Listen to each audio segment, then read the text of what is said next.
After the Buddha attained enlightenment, he traveled and taught wherever the conditions were right.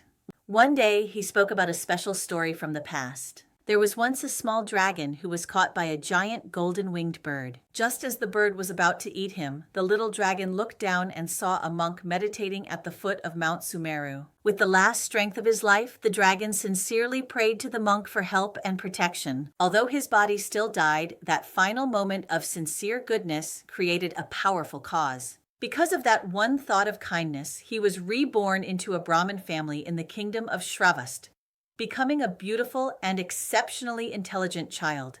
His parents named him Subhuti, meaning the one who appears in goodness.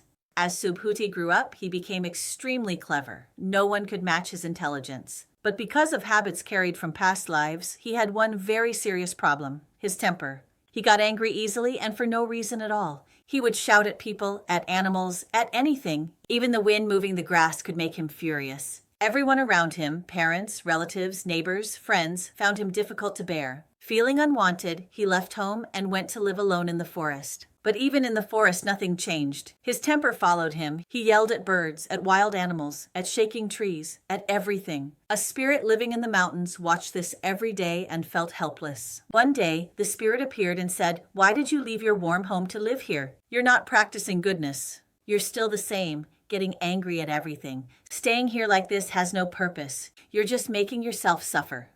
Right now, the Buddha is in this world, teaching people how to remove their bad habits and do good. If you go to him, he can help you change this poisonous anger. Hearing this, Subhuti asked, "Where's the Buddha? How do I get there?" The mountain spirit said, "Close your eyes, I'll take you." In an instant, Subhuti was transported to Jetavana Monastery. When he opened his eyes and saw the Buddha, radiant like hundreds of suns, his heart filled with deep joy. He bowed respectfully and sat quietly to the side. The Buddha, knowing all of Subhuti's past lives, spoke directly to him.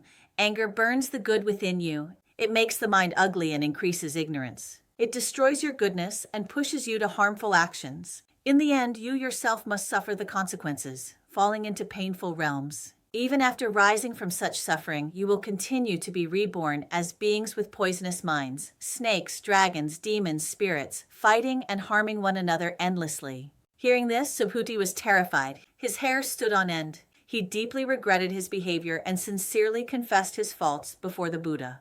In that moment, his mind suddenly opened and he awakened to the truth.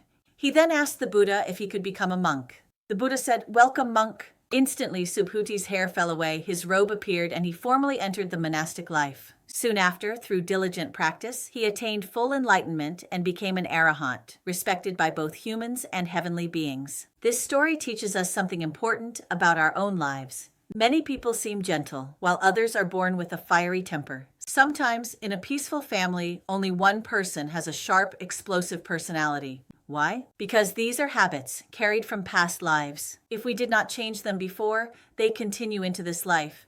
And if we don't change them now, they will continue into the next. Anger is painful. It harms others, but it harms ourselves even more. If we keep carrying this habit from life to life, the suffering never stops. The only way out is to notice it, admit it, and work to change it. So when we find ourselves easily irritated or quick to explode, we shouldn't blame others. We should reflect. This is my habit from before. It's my responsibility to change it. Letting go of anger is not for others. It is for our own future, our own peace, our own destiny. Changing this habit is saving ourselves. Releasing anger opens the door to a brighter future.